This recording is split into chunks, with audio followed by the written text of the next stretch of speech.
I'm glad to have you here. Follow my story until the end and comment the city you're watching from. The message came on a quiet Tuesday afternoon, just 12 words that shattered 35 years of motherhood. Don't interfere with us. Pamela feels uncomfortable. We need space.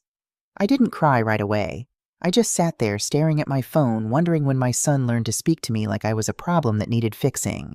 What I didn't know then was that this message would lead me to discover something shocking.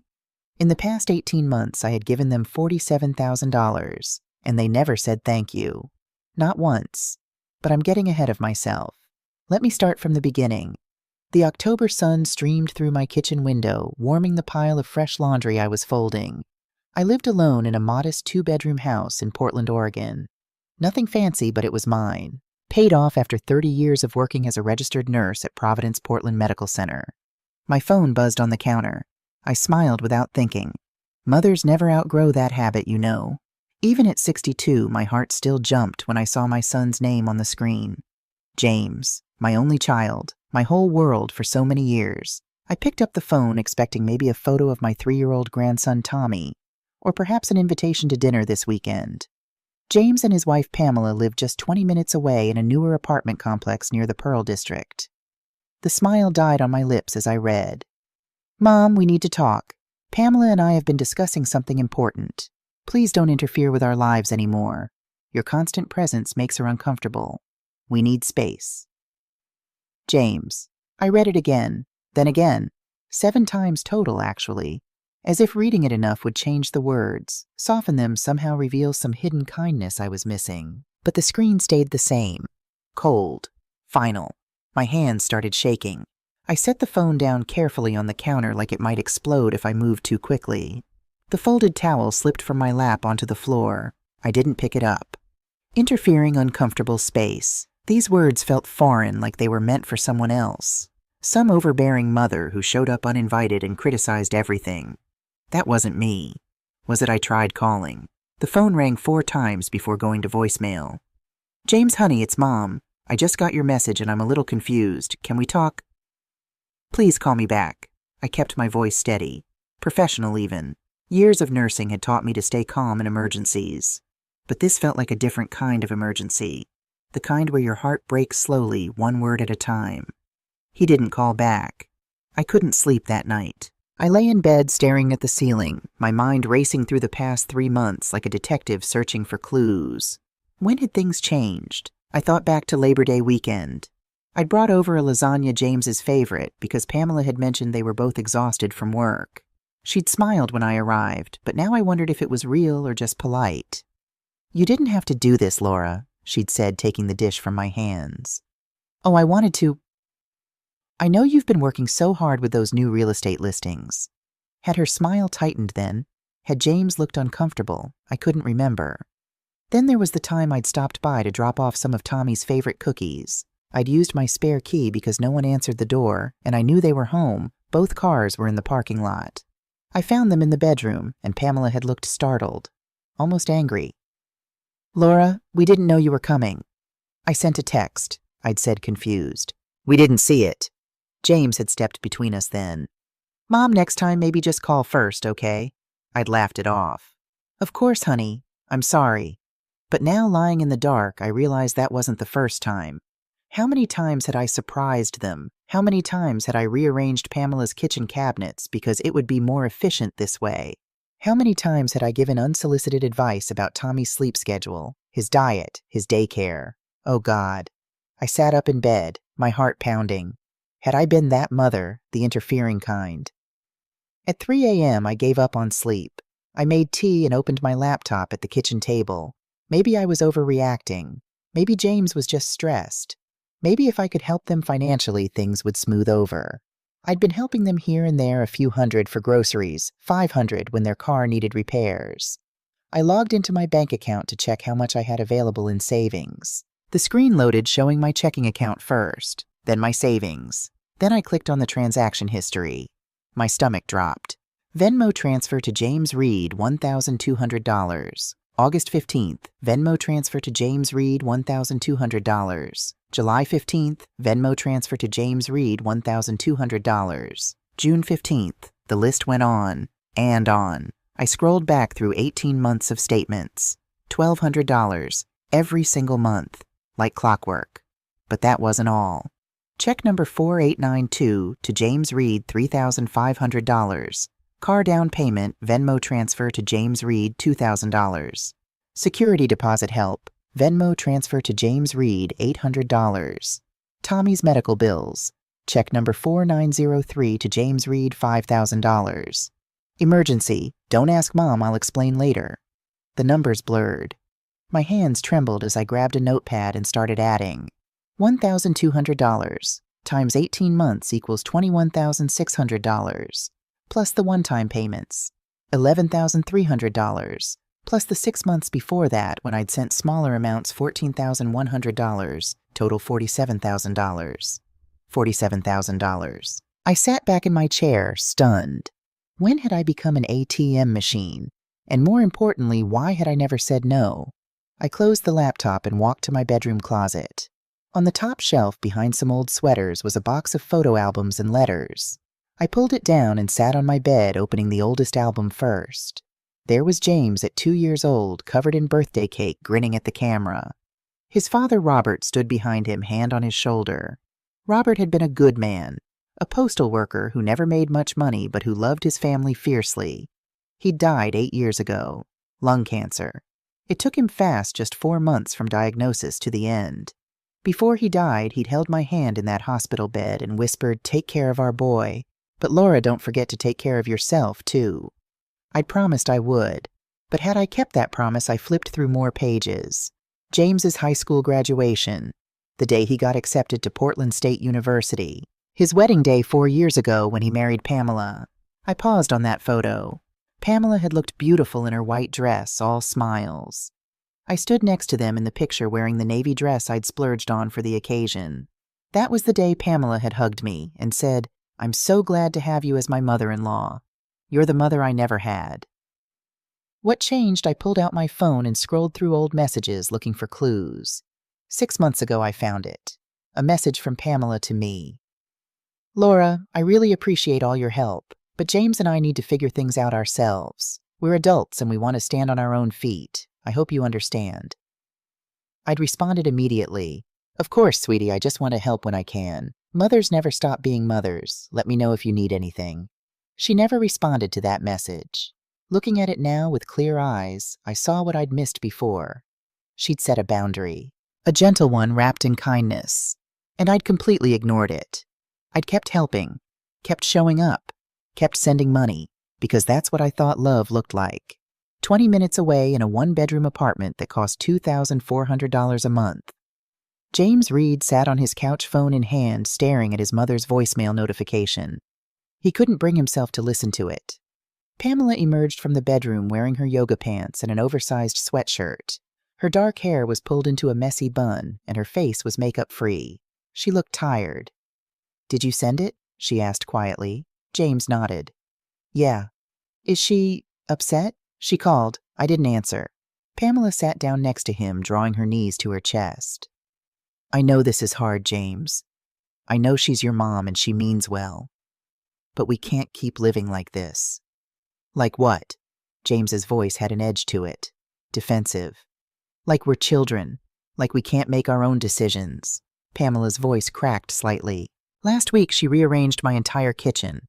Without asking. I came home from work and everything was moved. The spices, the pots, the plates. Everything. She was just trying to help. Was she..." Pamela turned to look at him. "Or was she saying my way wasn't good enough?" James didn't answer. Pamela continued, her voice softer now. "I'm not ungrateful. Your mom is wonderful in so many ways. But James, she makes me feel like I'm failing. Every time she helps with Tommy, it feels like she's saying I'm not doing it right. Every meal she brings over is a reminder that mine aren't as good. Every piece of advice is a judgment in disguise." "That's not fair," James said, but his voice lacked conviction. "Isn't it? When was the last time she just visited without bringing food or money or a list of suggestions? When did she last just sit with us and enjoy our company?" James was quiet. He couldn't remember. His phone buzzed. Not his mother this time, his bank. "Alert, your credit card payment of $8,500 is overdue." Pay now to avoid additional fees. His stomach clenched. Pamela couldn't see this. She didn't know about this card, or the other one, or the personal loan he'd taken out 3 months ago. He'd borrowed money from his mother to pay the minimums.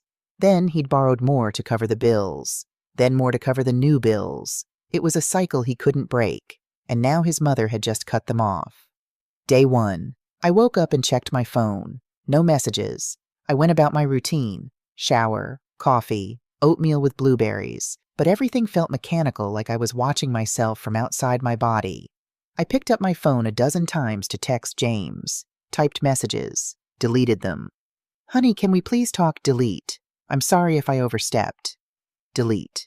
I miss you and Tommy so much.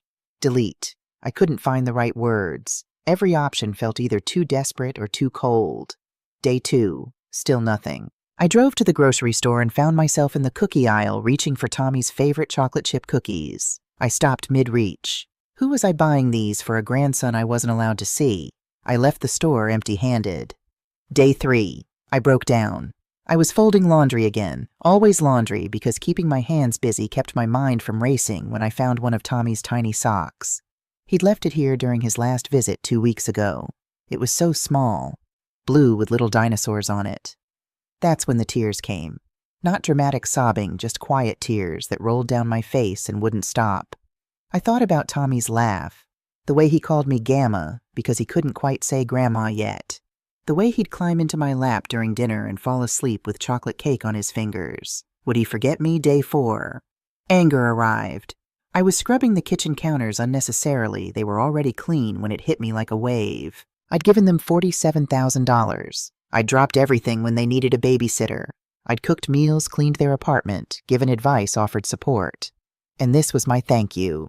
A cold text message dismissing me like an unwanted salesperson. I scrubbed harder, my jaw clenched. Who did they think they were? But the anger faded as quickly as it came, replaced by something worse.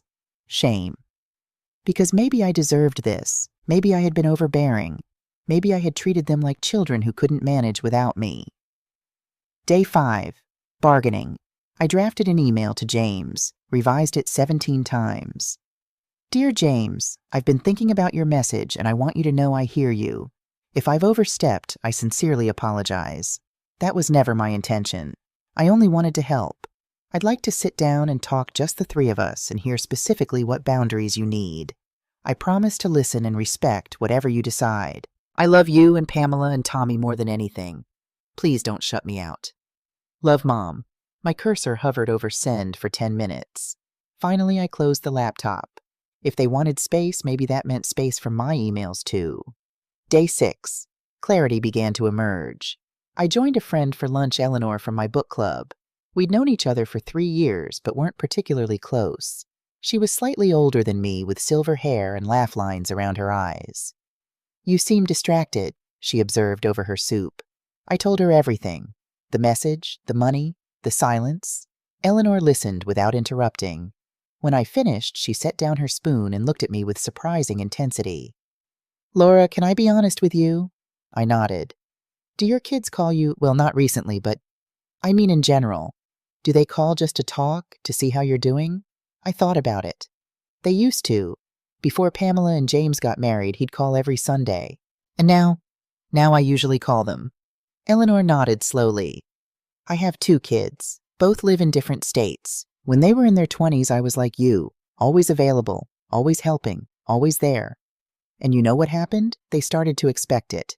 They stopped seeing me as a person with my own life. I was just Mom, the help desk that was always open. What changed? I did. I stopped always being available. I got my own life. And you know what? Our relationship got better. Because they had to miss me. They had to value the time we had together. Day 7. The decision. I sat at my kitchen table that night, the house dark except for one lamp. I thought about what Eleanor had said. Then I opened my banking app. Automatic recurring payment to James Reed, $1,200 per month. My finger hovered over cancel recurring payment. This felt enormous, like crossing a line I couldn't uncross. But hadn't James already crossed it first? Hadn't he drawn the boundary and asked me to respect it? I clicked cancel. Then I went through my email and found the password for my brokerage account, the one with the small investment portfolio Robert had left me. I'd been planning to leave it all to James in my will. I updated the beneficiary 50% to James Reed, 50% to Thomas Tommy Reed. If James didn't value my help now, maybe Tommy would understand one day. I closed the laptop and sat in the quiet darkness. I didn't feel relief. I didn't feel satisfaction. I felt empty, like I'd lost something I couldn't name. But I also felt something else, something small and fragile, like a seed just beginning to sprout. Dignity 2 weeks passed. Halloween came and went the first time in 3 years I didn't see Tommy in his costume. I posted a general Happy Halloween on Facebook and saw Pamela's photos of Tommy dressed as a dinosaur. My heart ached. I left a comment. "What a cute dino." She liked the comment. That was all. Life continued in this strange new normal. I went to work at the medical clinic where I'd picked up a few shifts per week after retirement. I couldn't afford to fully stop working with the money I'd been giving James. I went to my book club. I started painting again, something I hadn't done since Robert died. But I checked my phone constantly, waiting. Then, on a Wednesday afternoon, my phone buzzed with a text from an unknown number. "Hi, Laura, this is Victoria Pamela's mom. I hope it's okay that I'm reaching out. Pamela gave me your number a while back. I heard about what happened and wanted to say I'm sorry. I know my daughter can be difficult sometimes. She's working through some things with her therapist about mother-daughter relationships. It's complicated. Anyway, I think you've been good to them, and I hope you and James can work things out. Take care. V. I stared at the message in shock. Pamela was in therapy. About mother issues with Victoria, I knew Victoria only slightly. We'd met twice at the wedding and at Tommy's first birthday party. She seemed nice enough, though there was always tension between her and Pamela. Victoria and her ex-husband had divorced when Pamela was 12. From what little Pamela had mentioned, it had been ugly. Lots of fighting. Lawyers. A bitter custody battle that Pamela's father eventually won. Pamela rarely talked about her mother after that. The few times Victoria came up in conversation, Pamela's whole body would tense. I'd never connected the dots before. Was I paying for Victoria's mistakes? Was Pamela pushing me away because I reminded her of a mother she'd lost? My fingers hovered over the keyboard. What could I possibly say to this? Finally, I typed, "Thank you for reaching out, Victoria. I appreciate you letting me know. I hope Pamela finds peace with whatever she's working through." I hit send, then immediately wondered if I should have said more, or less, or nothing at all. James Reed sat in his car in the parking lot of his apartment complex, staring at his steering wheel. His phone showed 3 missed calls from a debt collector. His credit card statement sat on the passenger seat unopened. He knew what it said. $8,500 overdue. $12,300 total balance. 37% interest rate. And that was just one card. He'd borrowed from his mother to make the minimum payments for months. Now that well had dried up, and the bills were piling up like snow in a blizzard. Inside the apartment, he could see Pamela through the window playing with Tommy. Building blocks. Tommy's delighted squeals carried even out to the parking lot. They looked happy, peaceful. How could he tell her? How could he admit that while she'd been asking for boundaries from his mother, he'd been secretly drowning in debt? The worst part, he'd lied about some of it. That $5,000 emergency he'd told his mom about, there was no emergency. He'd used it to pay off his previous credit card, which he'd maxed out buying Pamela an expensive anniversary gift, a designer purse she'd been eyeing. Because she'd been upset about Laura coming over unannounced again, and James had felt guilty for not standing up to his mother, so he'd bought peace with a $320 handbag. Stupid. So incredibly stupid. His phone rang. Not the debt collector this time. His mom. James stared at her name on the screen. His thumb moved toward accept, then stopped. What would he even say? The call went to voicemail. A minute later, a text came through. "Hi, honey. Just checking in. I love you. I'm here if you need me." Something inside James's chest cracked. His eyes burned. She was still there. After that awful message he'd sent after weeks of silence, she was still there. But he couldn't call her back. Not yet. Not when he'd have to ask for money again. He sat in the car for another 20 minutes trying to figure out a way forward. There wasn't one. "You should come to this," Eleanor said, sliding a flyer across the table at our book club meeting. "Watercolor Basics for Beginners. Every Tuesday, 6 to 8 p.m., Portland Community Arts Center. I don't know, I started. When's the last time you did something just for yourself? Not for James, not for Tommy, just for Laura. I couldn't remember. That's what I thought. Eleanor smiled. I'm signing up. Come with me. What else are you doing on Tuesday evenings? She was right. I was doing nothing, sitting at home checking my phone, hoping for a message that never came. Okay, I said. I'll try it. That Tuesday I showed up at the community center with a nervous knot in my stomach. I'd painted a little when I was younger, nothing serious, just a hobby. But it had been years. The instructor was a man in his 60s with paint-stained fingers and kind eyes. Welcome, everyone. I'm David. I've been teaching watercolor for 20 years, and I promise you anyone can learn this. You just need patience and a willingness to make mistakes. Something about his voice was immediately calming. We started with simple techniques: wet on wet, wet on dry, color mixing. I lost myself in the gentle flow of water and pigment on paper. For 2 hours, I didn't think about James. I didn't check my phone. I just painted. When class ended, I looked down at my paper. It wasn't good, the colors bled together, the shapes were imprecise. But it was mine. Something I'd created with my own hands. That's a great first effort, David said, pausing by my table. I love how you're not afraid of bold colors. It's messy, I said apologetically. Messy can be beautiful. Some of the best art comes from happy accidents. He smiled, and I found myself smiling back. Same time next week, he asked. Yes, I said, definitely. 3 weeks after the message, my phone rang on a Sunday morning. James. My heart leaped. I grabbed the phone so fast I nearly dropped it. Hello. Hey, Mom? His voice sounded strained, tired. James, hi, sweetheart. How are you? I'm okay. How are you? We were being so formal, so careful, like strangers making small talk. I'm good. I've started taking a painting class. Oh, that's great, Mom. Silence stretched between us. I could hear Tommy chattering in the background. Is Tommy okay? I asked. Yeah, he's good. Growing like a weed. More silence. Mom, James cleared his throat. I wanted to apologize for the message. It came out harsher than I meant it to.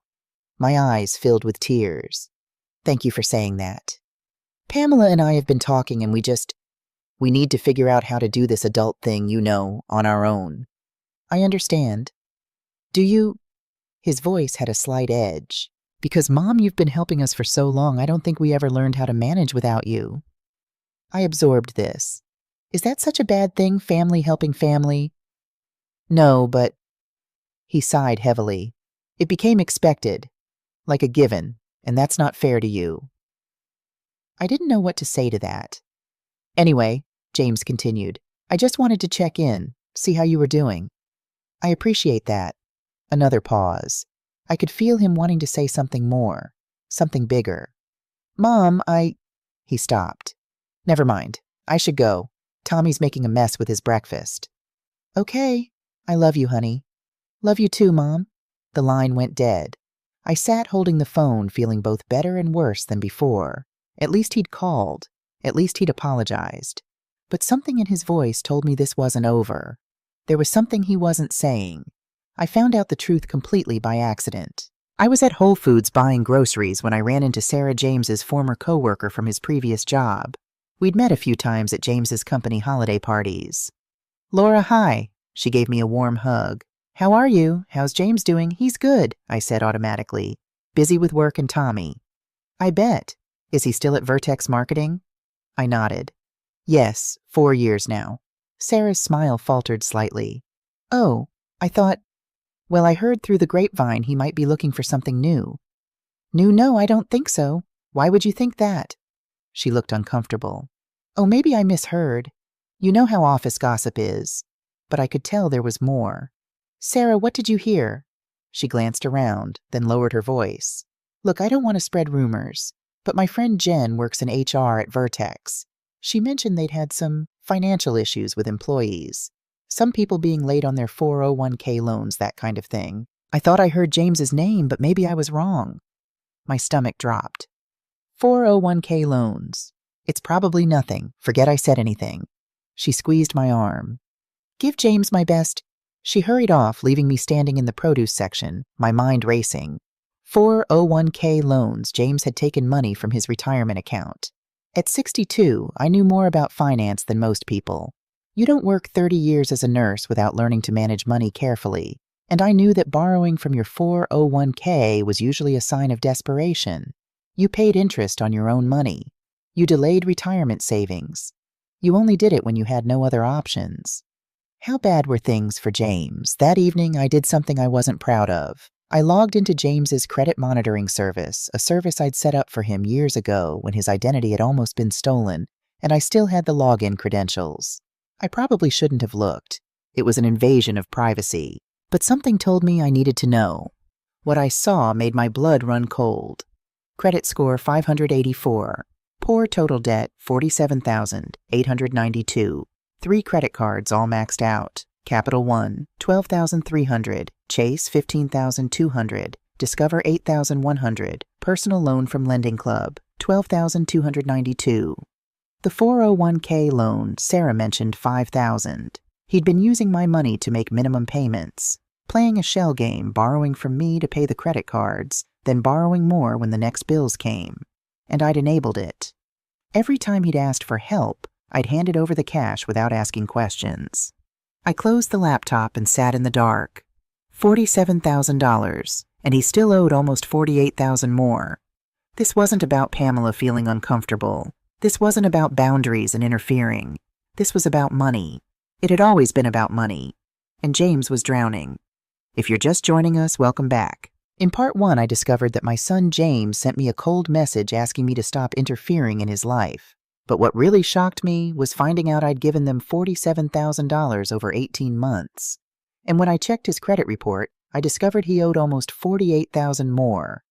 Now let me tell you what happened next, because this is where everything changed. December arrived with its usual Portland rain, the kind that soaks through your jacket and chills you to the bone. I'd survived Thanksgiving alone, well, not completely alone. Eleanor had invited me to her daughter's house in Seattle. It was strange being with someone else's family, watching their traditions, their inside jokes, their easy affection. But it was also freeing. For the first time in 35 years, I didn't spend the holiday cooking for 12 hours. I didn't worry about the turkey being dry or the gravy being lumpy. I just showed up with a pie and enjoyed myself. Eleanor's daughter Rachel had pulled me aside after dinner. "Mom talks about you all the time. She says you're going through a rough patch with your son." "It's complicated," I'd said. Rachel nodded knowingly. "Family always is. But can I tell you something? My mom went through something similar with my brother 10 years ago. She stopped enabling him and he was furious. Didn't speak to her for 8 months. 8 months? My heart sank. But then he got his life together. Got clean, found a job, started therapy. Now they're closer than ever. Sometimes the kindest thing you can do is let someone fall so they can learn to stand up on their own." Those words stayed with me. Back in Portland, I'd fallen into new routines. Tuesday evenings were for painting class. Wednesday mornings were my volunteer shift at the animal shelter. Thursday afternoons were book club. My life was quietly filling with things that had nothing to do with being James's mother. At painting class, David had started timing his breaks to coincide with mine. We'd stand outside the community center drinking terrible vending machine coffee, talking about everything and nothing. "How long were you married?" he asked one evening. 33 years. Robert died 8 years ago. Cancer. I'm sorry. My wife Ellen passed 6 years ago. Heart attack. One day she was fine, the next? He shook his head. I still reach for her side of the bed sometimes. I still set 2 plates out when I make dinner, I admitted. Then I have to put one back. He smiled sadly. The small habits are the hardest to break. We stood in comfortable silence watching the rain. "My kids want me to date," David said suddenly. "They keep setting me up with their friends' mothers. Last month my daughter arranged a surprise dinner party. Invited this woman named Margaret. Very nice lady. We had nothing in common." I laughed. "That sounds painful." It was. Margaret spent the entire evening talking about her cat's dietary restrictions. He paused. "This is going to sound forward, but would you like to get coffee sometime? Actual good coffee, not this vending machine sludge." My first instinct was to say no. I wasn't ready. I was too old. What would James think? Then I remembered James had asked for space. My life was my own now. I'd like that, I said. David's whole face brightened. Yeah, how about Saturday morning? There's a great place on Division Street. It's a date. The word felt strange in my mouth. Foreign, but not unpleasant. James sat in his car outside his apartment for the third night in a row. He couldn't go inside, couldn't face Pamela and pretend everything was fine. His phone buzzed. Another debt collector. Final notice. Your account has been sent to collections. Call us immediately at 1-800. He deleted the message. Then he deleted the voicemail notification. Then he turned off his phone entirely. The truth was crushing him. He'd taken a personal loan to pay the credit cards. Then he'd borrowed from his 401k to pay the personal loan. Then he'd maxed out a new credit card to cover the 401k loan payments. It was a house of cards, and it was collapsing. Pamela knew some of it. She knew they were tight on money. She knew they'd had to cut back on restaurants and Tommy's music classes. But she didn't know the real numbers. Didn't know they were one missed paycheck away from eviction. James had kept telling himself he could fix it. He'd get a promotion, or a better job, or win the lottery. Something, anything. But nothing had come. And now his mother, his safety net, his backup plan, his last resort was gone, because he'd pushed her away. The passenger door opened suddenly. James jumped. Pamela slid into the seat, closing the door against the rain. I saw you from the window. You've been sitting out here for 20 minutes. I'm fine. No, you're not. Her voice was gentle but firm. James, talk to me. What's going on? He couldn't look at her. Nothing. Just work stress. Is it your mom? Do you miss her? That broke something in him. Tears came fast and hot, embarrassing him. I ruined everything, Pam. I sent her that message because you were upset, and now she won't help us, and we're drowning and I don't know what to do. Pamela's face went pale. Help us, James. What are you talking about? The money. She was sending us money. $1,200 every month, plus extra for emergencies, and I stopped it because of that stupid message. $1,200. Pamela's voice went up an octave. Every month for how long? 18 months. Jesus Christ, James, that's... She did the math in her head. That's over $20,000. $21,600. He wiped his face roughly. Plus another $26,000 in other payments. Pamela stared at him. $47,000. Your mother gave us $47,000 and you never told me. I didn't want you to feel guilty. You were already upset about her coming over all the time. So instead you took her money behind my back. Pamela's hands were shaking. While I was complaining about her rearranging my kitchen cabinets, she was paying our bills. I was going to tell you, I couldn't find the right time. There's never a right time for something like this. Pamela opened the car door. I need to think. I need space. She slammed the door and ran back to the apartment through the rain. James sat alone in the car, his head in his hands, and wondered how his life had become such a disaster. Christmas was 2 weeks away. Usually by now I'd have all my shopping done, presents wrapped, holiday cookies baked and stored in the freezer. This year I had nothing. I'd bought a small gift for Tommy, a stuffed dinosaur, because Victoria had told me he was obsessed with dinosaurs. But I had no idea if I'd ever get to give it to him. On December 15th, my phone rang. Not James. Pamela. My heart raced as I answered. Hello. Laura. Her voice was thick like she'd been crying. It's Pamela. Can we talk in person? Of course. When today, as soon as possible, I can come to your house.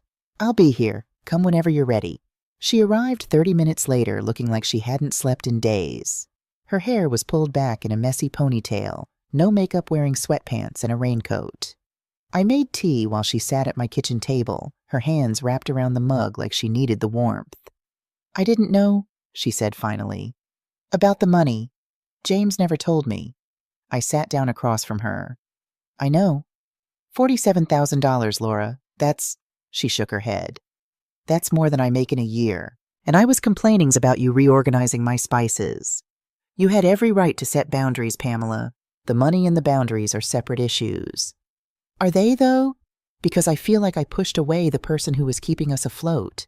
And I didn't even know it. Fresh tears spilled down her face. I'm so ashamed. I reached across the table and took her hand. Tell me what's really going on. Not just the money. All of it. And she did. She told me about her childhood, about Victoria leaving when she was 12, about feeling abandoned and unwanted, about her father remarrying a woman who made it clear Pamela was a burden.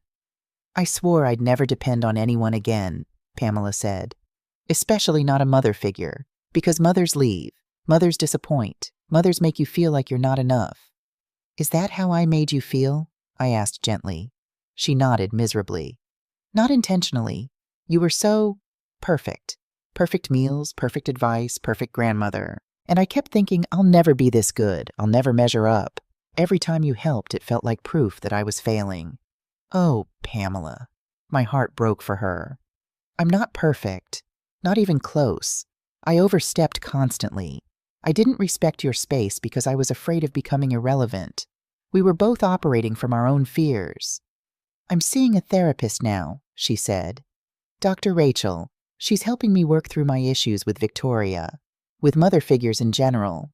She says I have an avoidant attachment style, that I push people away before they can leave me. That must be hard work.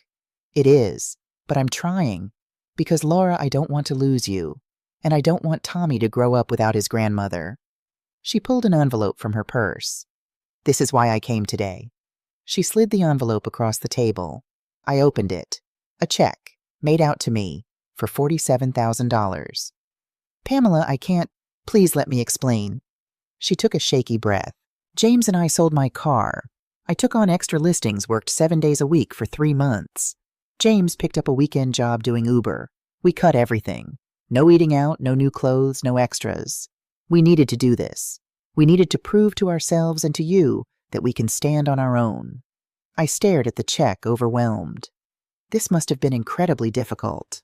It was, but it was also necessary, because if we're going to ask you back into our lives, it has to be real. Not because we need your money, but because we need you, the person, the grandmother, her voice cracked. The mom I never had. I felt tears streaming down my own face now. But Laura, I need you to understand something. Pamela looked me in the eye. I can't go back to how things were. I need boundaries, real ones, and I need you to respect them even when it's hard. I understand, and I need something too. She looked surprised. What in? I need to not be needed. I need to be wanted. There's a difference. I need you to invite me over because you want my company, not because you need a babysitter or money or advice. I need to know I matter as a person, not just as a resource. Pamela nodded slowly. That's fair. That's more than fair. We sat in silence for a moment. Laura, can I ask you something? Will you come to Christmas dinner? Please, Tommy asks about you every single day. My heart swelled. I'd love to, on one condition. What? Let me bring the dessert, just the dessert. You cook the rest. A smile broke through her tears. Deal. But the check sat on my counter uncashed for 3 more days, because I needed to talk to James. He finally came over on December 18th, alone. He stood on my porch looking like a man who'd aged 10 years in 3 months. Hi, Mom. Come in, honey. He sat on the couch, the same couch where I'd rocked him as a baby, where we'd watched movies when he was sick, where we'd had so many conversations over the years. Pamela told me she came to see you, he said. She did. She showed you the check, yes. Are you going to cash it? His voice was small, uncertain. I don't know yet. First, I need to hear from you. What happened, James? How did you get almost $50,000 in debt? He told me everything. The first credit card he'd opened to buy Pamela's anniversary present. The second one to cover unexpected car repairs. The personal loan to consolidate the cards. The 401k loan to cover the personal loan. The endless cycle of robbing Peter to pay Paul. Why didn't you tell me? I asked. Why keep it secret? Because I wanted you to think I was successful. I wanted you to be proud of me. Every time I asked for help, I felt like a failure. But I couldn't stop asking because I couldn't break the cycle. And the message. Asking me to back off, James looked at the floor. That was the worst thing I've ever done. Pamela was upset about boundaries, yeah, but I also knew if you backed off, I'd have an excuse for why I couldn't pay my bills. I could blame you for cutting us off instead of admitting I'd made terrible financial decisions. The honesty gutted me. You used me as a scapegoat. Yes, and I'm so sorry, Mom. You deserved better. You deserved the truth. I let that sit between us. James, I need to tell you something too. I enabled you. Every time you called in a crisis, I threw money at the problem instead of asking hard questions. I made it easy for you to avoid responsibility. I robbed you of the chance to grow up financially. You were just trying to help. I was trying to feel needed. There's a difference. When your dad died, I didn't know who I was anymore. I'd spent 33 years being his wife and 35 years being your mother. I didn't have an identity outside of those roles. So when you needed me, I felt valuable, necessary, important. James's eyes filled with tears. I'm sorry I made you feel like you had to buy my love. And I'm sorry I let you become dependent on me. We both cried then. Not the quiet, dignified tears of adults, but the messy, ugly crying of people finally being honest with each other. Can we fix this? James asked. Can we start over? We can try. But James, things have to change, really change. I know. We've already started. Pamela and I met with a financial counselor. We're on a debt repayment plan. 5 years to pay everything off. No more credit cards. Cash only. We're living on a strict budget. That's good. That's really good. And Mom, I need to say this. You're allowed to have a life. You're allowed to date. You're allowed to put yourself first. I'm 35 years old. It's time I stood on my own feet. I smiled through my tears. I'm glad you said that, because I've been seeing someone. His name is David. I met him at my painting class. James's eyebrows shot up. Really, Mom, that's great. Is it you're not upset? Why would I be upset? Dad's been gone 8 years. He'd want you to be happy. Something warm spread through my chest. Permission. From my son. To live my own life. There's something else, I said. I stood and got the check from the kitchen counter. I held it in my hands looking at it. $47,000. The sum total of 18 months of my life. Of retirement savings I'd worked 30 years to build. I'm not going to cash this, I said. James's face fell. Mom, please, we need to make this right. Let me finish. I'm not going to cash this now. I'm going to put it in a trust fund for Tommy's education. You and Pamela worked incredibly hard to pay me back, and I respect that. But you need that money more than I do right now. You have debt to clear, a life to build. But Mom, however, I continued firmly, when Tommy turns 18, he'll get this money for college, with interest. And you'll explain to him that his parents learned a hard lesson about debt and responsibility, and they wanted to pass on something better to him. James was crying again. You're too good to us. No, I'm good to myself first now. That's the difference. I'm doing this because it aligns with my values, not because I need you to owe me. I picked up a pen and signed the back of the check. Then I wrote to be deposited in trust for Thomas James Reed for educational purposes, released upon 18th birthday or college enrollment, whichever comes first. I'll set up the trust account tomorrow, I said. The money will be there growing waiting for Tommy. But it's not yours, and it's not a gift you need to feel guilty about. It's an investment in your son's future. Consider it his inheritance from his grandmother. James stood and hugged me. Really hugged me. Not the quick, obligatory hugs we'd been exchanging for years, but the deep embrace of two people who'd found their way back to each other. I love you, Mom. I love you too, honey. Now go home to your wife and son. And James. Yeah. Don't call me unless you just want to talk. Not because you need something, just because you want to hear your mother's voice. Can you do that? He smiled. Yeah, I can do that. After James left, I sat on my couch and cried. But this time they were good tears. Relief tears. The tears of something heavy finally lifting. My phone buzzed. A text from David. Still on for coffee tomorrow. I found a new place I think you'll love. They have the best almond croissants. I smiled and typed back, absolutely. Pick me up at 9. It's a date, with a man who wasn't my late husband, at 62 years old. It felt terrifying and thrilling and absolutely right. The next morning, David arrived exactly at 9, holding a single yellow rose. I know it's corny, he said, looking embarrassed.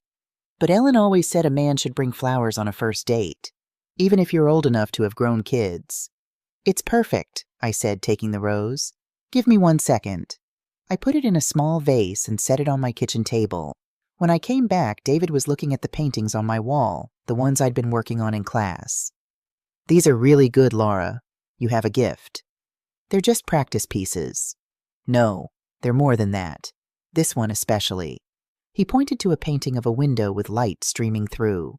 "There's emotion in this. Hope. Renewal. You can feel it." I looked at the painting with fresh eyes. He was right. I'd painted it the week after James and I reconciled. I'd been thinking about new beginnings, about doors closing and windows opening. "Thank you," I said softly. "Come on," David said, offering his arm. "Let's go get those croissants before they sell out." The coffee shop was in a converted house in southeast Portland, all exposed brick and mismatched furniture. We ordered lattes and croissants and sat by the window watching the rain. "Can I ask you something personal?" David said. "You don't have to answer if you don't want to." "Go ahead." "Your son. Eleanor mentioned you'd been having trouble with him. Is everything okay now?" I considered the question. "It's complicated. We had a major falling out. He pushed me away and I had to learn to let go, to stop enabling him, to find my own identity outside of being his mother. That must have been hard." "It was the hardest thing I've ever done. Harder than losing Robert in some ways. Because Robert's death wasn't a choice, but choosing to step back from James, to let him struggle, that required a different kind of strength." David nodded. "I went through something similar with my daughter Lily. She's 40 now, married with 2 kids of her own. But in her 20s, she was a mess. Terrible boyfriends, job hopping, always in some crisis. Ellen and I kept bailing her out, and she kept making the same mistakes. What changed? Ellen got sick, cancer. Suddenly Lily had to step up. She became the caretaker instead of the one being taken care of. And you know what? She thrived. She found strength she didn't know she had.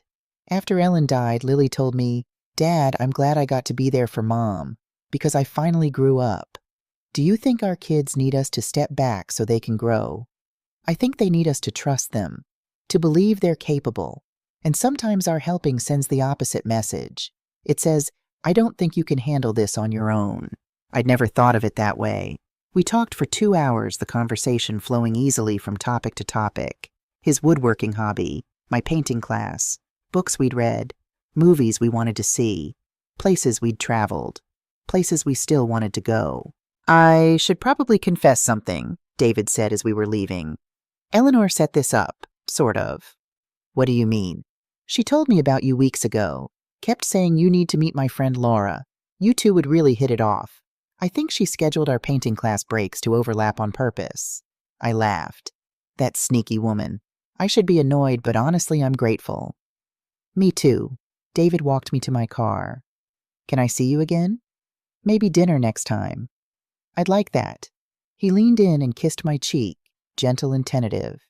"I'll call you." I drove home with a smile I couldn't wipe off my face. Christmas morning dawned clear and cold. Unusual for Portland, which was normally rainy this time of year. The sun sparkled on frost-covered grass, making everything look magical. I'd been invited to James and Pamela's apartment for dinner at 2 o'clock. I spent the morning baking a pumpkin pie and a chocolate cake. Just the desserts as promised. At 1:45, I knocked on their door, balancing the cake carrier and pie. Tommy opened the door. "Gamma!" He launched himself at my legs, nearly knocking me over. I'd never heard a sweeter sound than my name in his 3-year-old voice.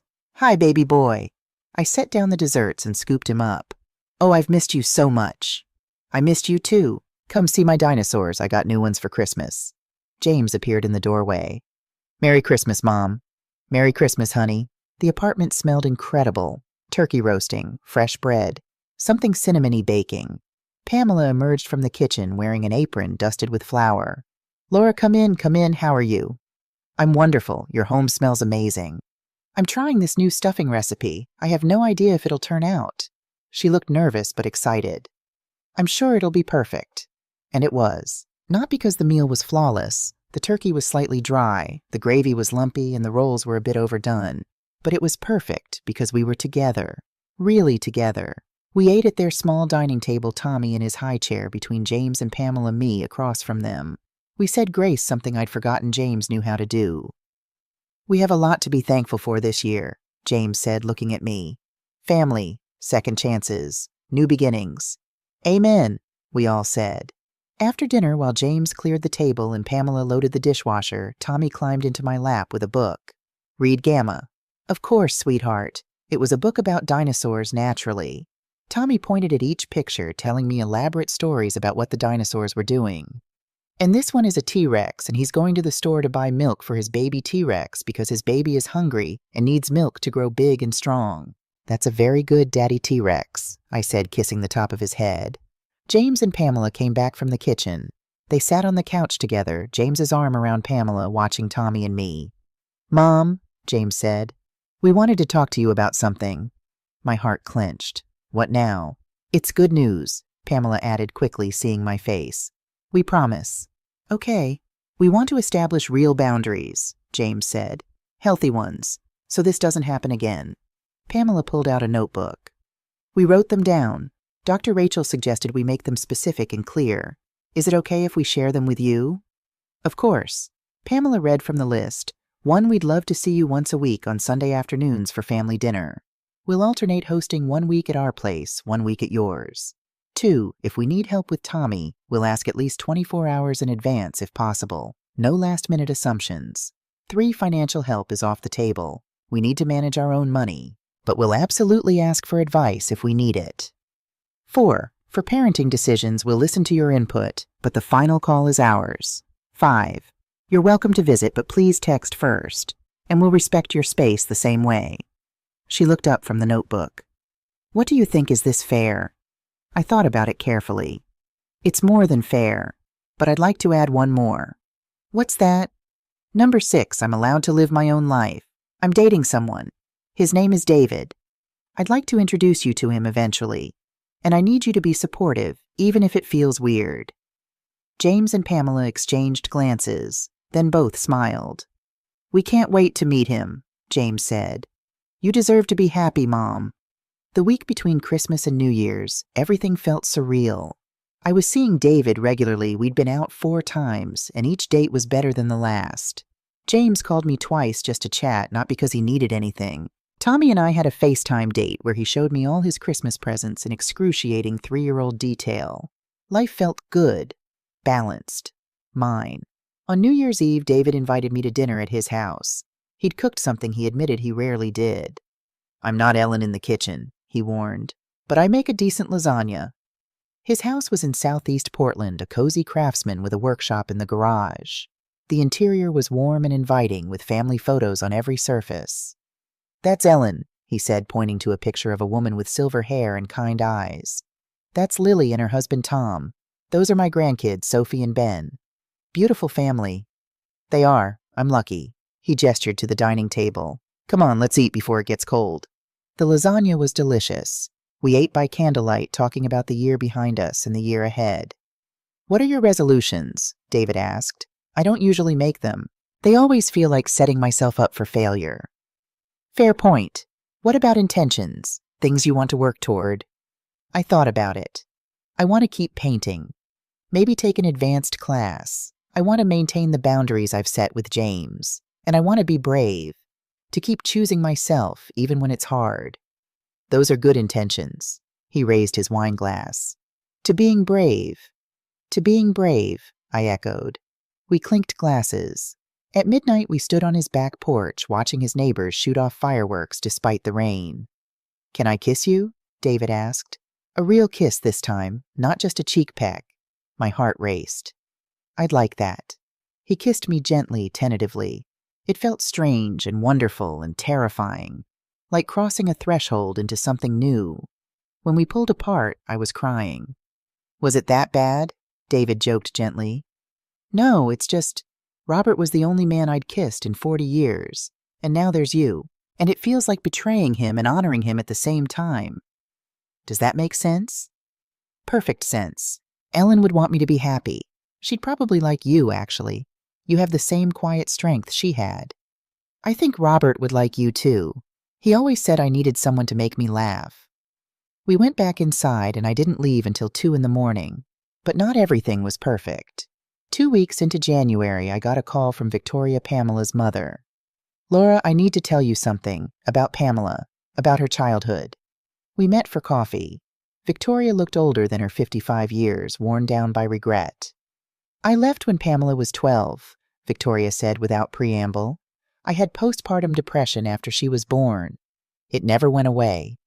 For 12 years I struggled. I tried to be a good mother, but I was drowning. Her father, he didn't understand. Thought I was lazy or weak. The fighting got worse and worse. I'm so sorry. One day I just broke. I packed a bag and left. Filed for divorce. Didn't fight for custody because I knew I couldn't handle it. I was hospitalized twice for depression. By the time I was stable enough to be a real parent, Pamela wanted nothing to do with me. That must have been devastating. It was. Is. We've been working on our relationship for years now. Therapy, both individual and together. She's forgiven me mostly, but the damage is there. She pushes away mother figures because she's terrified of abandonment. She told me some of this. Did she tell you that she drove away her last mother-in-law to James's father's second wife before he passed same pattern? Got close, then pushed her away. It's not about you, Laura. It's her trauma. I absorbed this. Why are you telling me this now? Because I see her working so hard to fix things with you, and I want you to understand how significant that is. For Pamela to admit she was wrong to go to therapy to work on these issues, she's breaking a pattern that's defined her whole adult life. Please be patient with her. She's trying so hard. I will. I promise. Victoria squeezed my hand. You're good for them. For all of them. Don't give up on her. That conversation changed how I saw everything. Pamela's defensiveness wasn't about me being a bad mother-in-law. It was about her being terrified of losing another mother. And James's enabling wasn't about being weak. It was about trying to protect his wife from her own pain while managing his own financial spiral. We were all just people.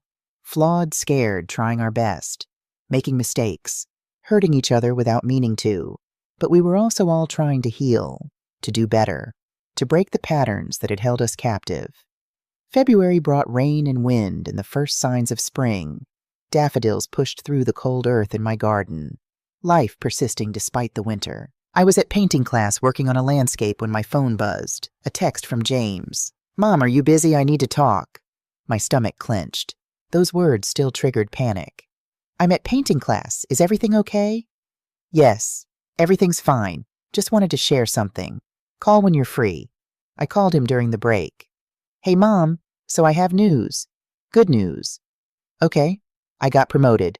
Regional marketing manager. 20% raise. And the hours are actually better than before. James, that's wonderful.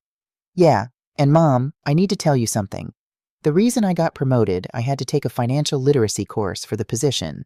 Had to prove I could manage budgets. And that course, it was a wake-up call. I realized how bad I'd let things get. How much I didn't know about money management. I'm proud of you for learning. There's more. Pamela and I met with a financial advisor.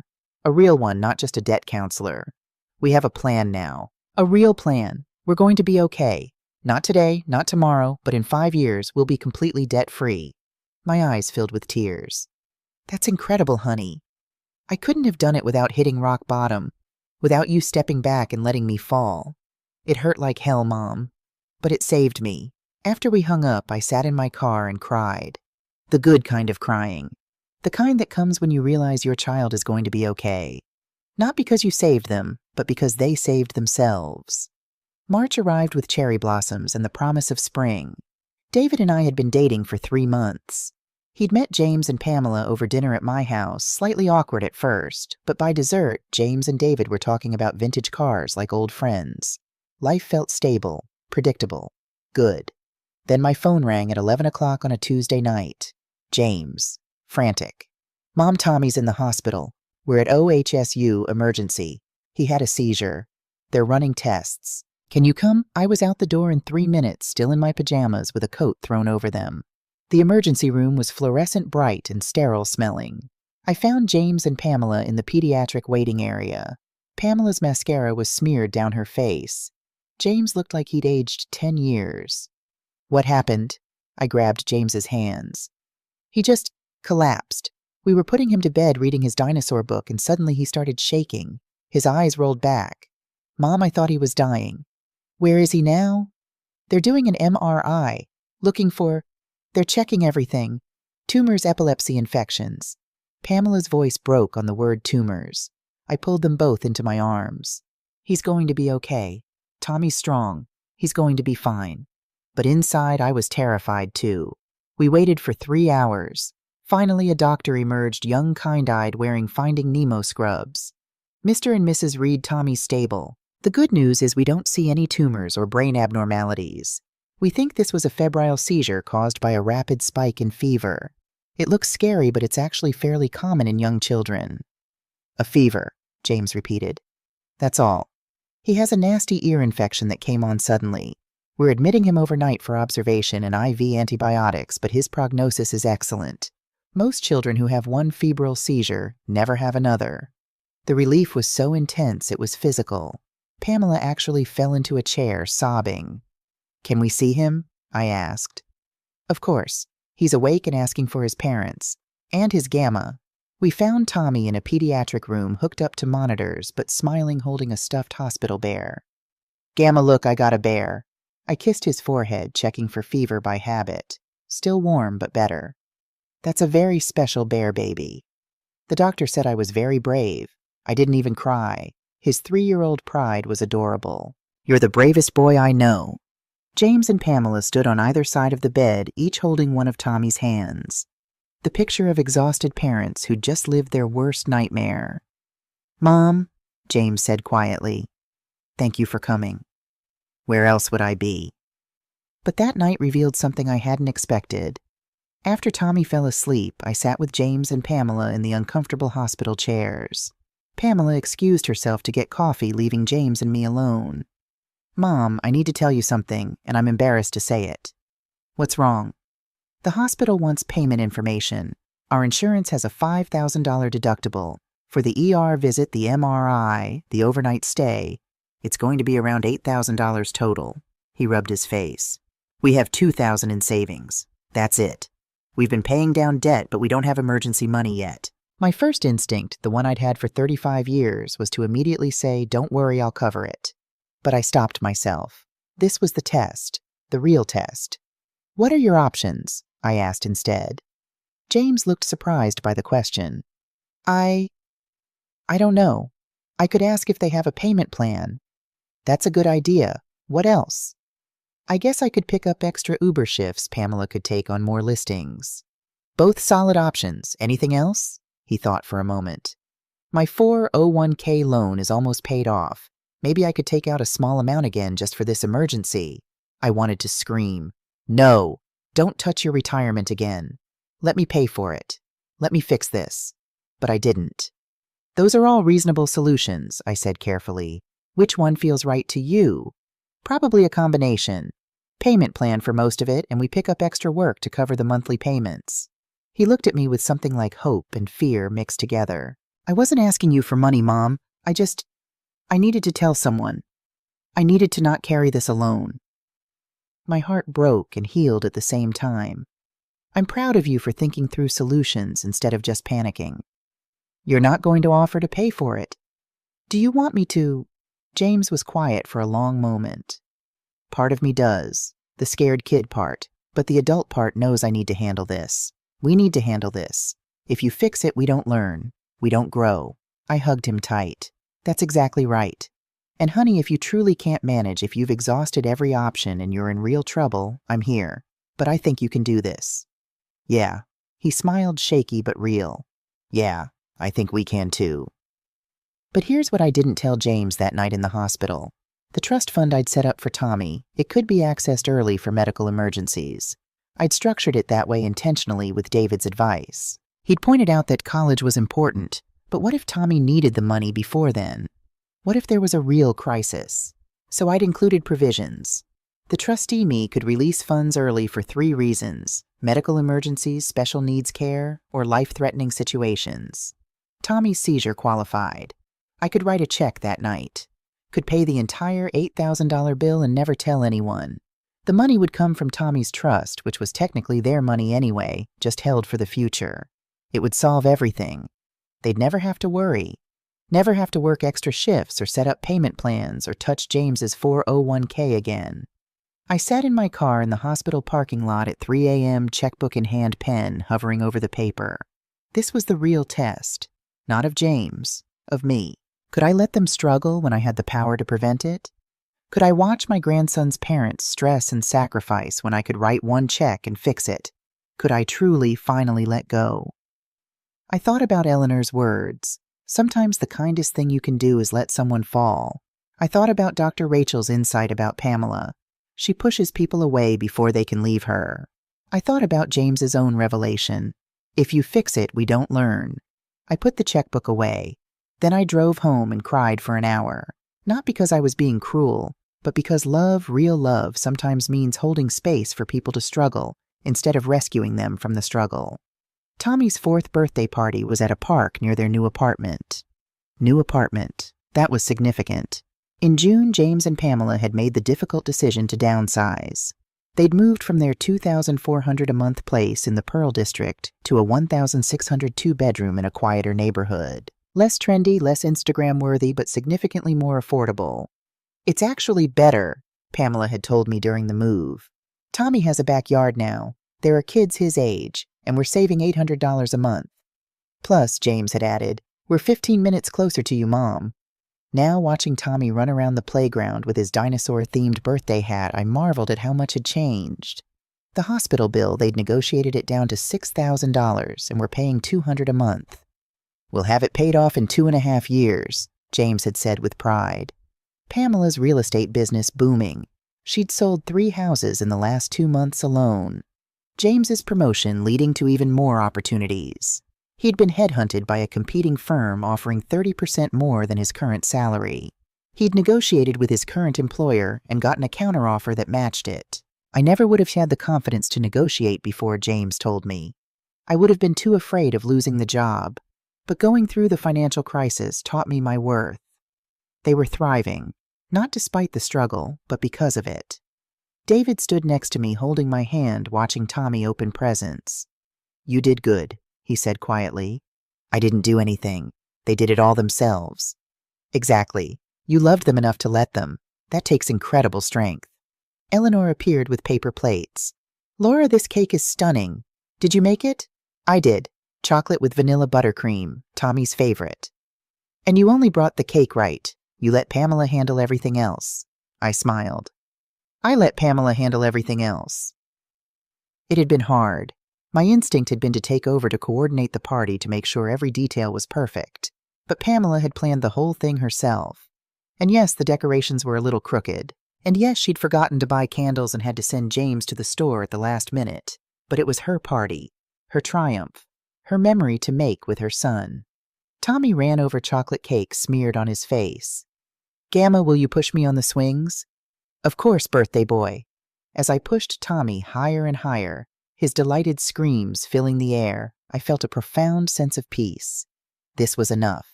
This moment, this love, this connection, it was enough. I wasn't needed every day. I wasn't the center of their universe.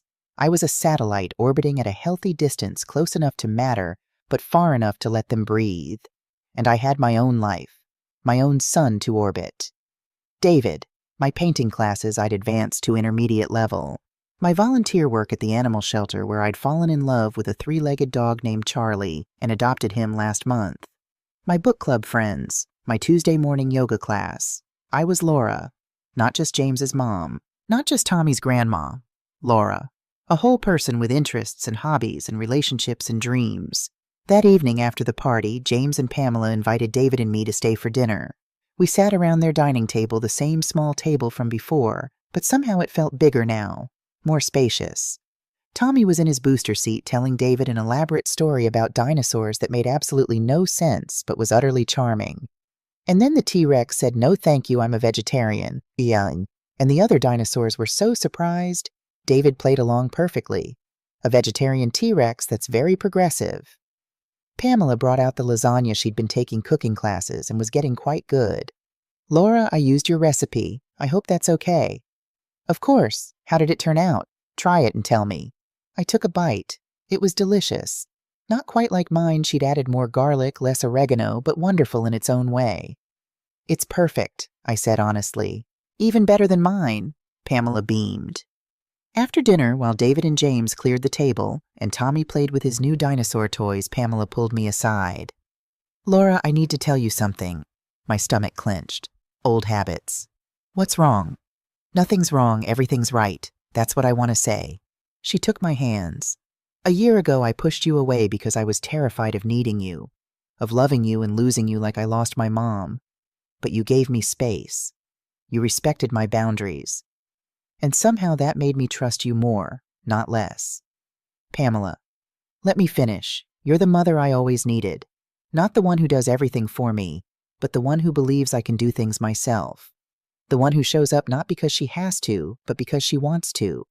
The one who loves me enough to let me fail and cheer for me when I succeed." Tears streamed down both our faces. "I'm going to ask you something and you can say no," Pamela continued. "But I'd like Tommy to call you Grandma officially, not just Gamma. Grandma, because that's what you are, his real true grandma. He can call me whatever feels right to him," I said, my voice thick with emotion. "There's something else. Victoria and I are working on our relationship. It's going well, actually. We have lunch once a month. We're in family therapy together. But she's not going to be a traditional grandmother. She's more like a friend, which is okay. We're both okay with that." "I'm glad you're healing that relationship." "Me too. But Laura, Tommy needs you. We need you. Not your money, not your cooking, not your babysitting, though all of that is lovely when offered freely. We need you, the person. Do you understand?" I nodded, unable to speak through the tears. We held each other, two women who'd hurt each other, pushed each other away, and somehow found their way back to something stronger than before. That night back at my house, David made tea while I sat at my kitchen table, emotionally exhausted but fulfilled. "Penny for your thoughts," he said, setting a mug in front of me.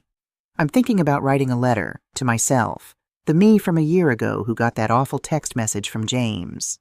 What would you say?" I pulled out my journal, a habit I'd started at Dr. Rachel's suggestion, and began to write. "Dear Laura of last March, right now you're holding your phone reading a message that's breaking your heart into 1,000 pieces. You're wondering what you did wrong, how you failed as a mother, whether you'll ever see your grandson again. I'm writing to tell you, it gets better, so much better, but not in the way you think. You're not going to fix this by trying harder. You're not going to win them back by being more helpful, more generous, more available. You're going to win yourself back by doing the opposite. You're going to let go. You're going to step back. You're going to stop enabling and start trusting. You're going to stop defining yourself by your usefulness and start discovering your worth. It's going to hurt. Oh, Laura, it's going to hurt so much. There will be nights you cry yourself to sleep. Days you pick up the phone to text James and have to force yourself to put it down. Moments you wonder if you're being cruel, if you're punishing them, if you're destroying your only family. But you're not. You're saving them. And you're saving yourself. Here's what you're going to learn. 1. Love without boundaries isn't love, it's self-abandonment. 2. Being needed isn't the same as being valued. 3. Your children have to fall so they can learn to stand. 4. You are more than a mother. You are Laura, artist, friend, lover, volunteer, woman. 5. Choosing yourself isn't selfish. It's the ultimate act of love. In 1 year, you'll sit at a birthday party watching your grandson blow out candles. Your son will have a good job and a payment plan for his debt. Your daughter-in-law will call you mom. You'll have a kind man holding your hand. And you'll realize that letting go was the only way to hold on to what mattered. The you from next year is proud of the you from today. We did it. We survived. We thrived. Keep going. The dawn is coming. With love and hope, future Laura. I closed the journal and looked up at David through tears. That's beautiful, he said softly. May I ask what you're going to do with it? I'm going to keep it. And maybe someday when another mother is going through this, I'll share it. Because I can't be the only one who's felt this way. You're definitely not. We sat in comfortable silence, Charlie the three-legged dog snoring at our feet, the kitchen warm with tea and companionship. March came around again, bringing with it the anniversary of that awful message. I woke up early before the sun rose and sat by my window with coffee. 1 year ago today, my life had shattered. Today it was whole. Different, but whole. My phone buzzed, a text from James. Mom, I know what day it is. I know what I did a year ago today. I'm sorry. I love you. Can we come over for breakfast? I smiled and typed back, I'd love that. Come at 9. Bring Tommy. I'll make pancakes. They arrived right on time, Tommy rushing in with a handful of dandelions picked from their yard. For you, Grandma, not Gamma. He'd made the switch naturally about 2 months ago. They're beautiful, sweetheart. Let's put them in water. While Tommy helped me arrange the flowers in a vase, James and Pamela stood in my kitchen doorway holding hands. Mom, James said, we got you something. Pamela handed me an envelope. Inside was a card with a watercolor painting on the front, one of mine from my first class. They'd had it printed. The message inside read, Laura, 1 year ago we broke something precious, but you taught us that broken things, when mended with care and truth and love, become stronger than before. Thank you for loving us enough to let us grow. Thank you for being the mother, grandmother, and woman you are. We love you. James, Pamela, and Tommy. Below their signatures was a small note, P.S. Tommy's trust fund has earned $3,200 in interest this year. Thank you for thinking of his future, even when we couldn't. I hugged them both, tears flowing freely. Pancakes, Tommy announced. Grandma makes the best pancakes. I do, don't I? I laughed, wiping my eyes. Come on, birthday boy's dad, you can help me. As we cooked together, me teaching James how to flip pancakes properly, Pamela setting the table, Tommy arranging his dinosaur toys in a parade, I realized something profound. This was what I'd been searching for all along. Not to be needed, but to be chosen. Not to be indispensable, but to be valued. Not to be the solution to their problems, but to be welcomed into their joy. We ate pancakes drowning in syrup. We laughed at Tommy's dinosaur jokes. We made plans for Easter dinner next month. We were family. Not the family we'd been a year ago, built on a foundation of unspoken resentment and enabling, but a new family built on honesty and boundaries and mutual respect.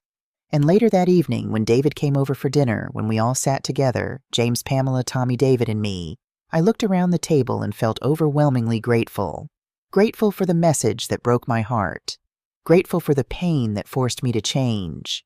Grateful for the silence that taught me to listen. Grateful for the letting go that brought us closer. Grateful for the journey from being needed to being loved. Tommy's 5th birthday party.